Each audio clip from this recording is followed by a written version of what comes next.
আর কিয়ামতের ময়দানটা এমন ভয়াবহ হবে যে মানুষ একটা নেকির জন্য দৌড়াইতে দৌড়াইতে তার মায়ের কাছে যাবে, মাকে ডাক দিয়ে বলবে যে মা, দুনিয়াতে তুমি আমার গর্ভধারিণী মা ছিলে, আজকে একটা নেকির জন্য আমি জাহান্নামের আসামি, মাগো আমাকে একটা নেকি দাও, আমি এই একটা নেকি নিয়ে জান্নাতে চলে যাই। মা সঙ্গে সঙ্গে অস্বীকার করবে যে দুনিয়াতে আমার কোনো সন্তান ছিল না, দুনিয়াতে আমার কোনো ছেলে মেয়ে ছিল না, দুনিয়াতে আমার কোনো আপনজন ছিল না, নিজেই ইয়ানফসি করতে থাকবে।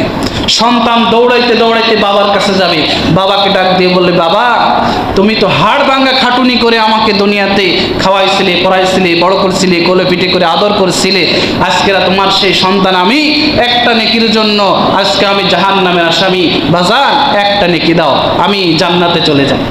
বাজান ডাক দিয়ে বলবে, দুনিয়াতে তো আমি বিবাহই করিনি, দুনিয়াতে আমার কোনো সন্তানই ছিল না, তো আমি কোথা থেকে তোমার নেকি দিই? সেদিন বাবাও ইয়ানফসি করতে থাকবে। দেখা যাবে ঘটনাক্রমে এরকমও হবে যে ওই পিতামাতাও সন্তানের কাছে দৌড়াইতে দৌড়াইতে যাবে, যে তাদের কাছে একটা নেকির জন্য আবেদন করবে, একটা নেকির জন্য কান্নাকাটি করবে, কিন্তু কিয়ামতের কঠিন ভয়াবহ ময়দানে কেউ কাউকে একটা নেকি দিয়ে সাহায্য এবং সহযোগিতা করবে না। এই জন্য দুনিয়াতে যত সময় পর্যন্ত আমার আপনার নিঃশ্বাস আছে, তত সময় পর্যন্ত আমার আপনার প্রতিটা কথার মূল্য আছে।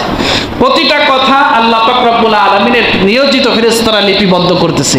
যদি ভালো কথা হয়, ভালো কথার বিনিময়ে ফেরেশতারা নেকি লিখতেছে, যদি মন্দ কথা হয় আর মন্দ কথার বিনিময়ে গুনাহ লিখতেছে। এজন্য দুনিয়াতে আমি আপনি যত সময় জীবিত আছি, তত সময় যদি আমার আপনার জিহ্বা দিয়ে শুধুমাত্র একবার বলি সুবহানাল্লাহ সুবহানাল্লাহ, জান্নাতের মধ্যে সঙ্গে সঙ্গে 500টা ফলের গাছ আপনার জন্য তৈরি হয়ে যাবে। সুবহানাল্লাহ।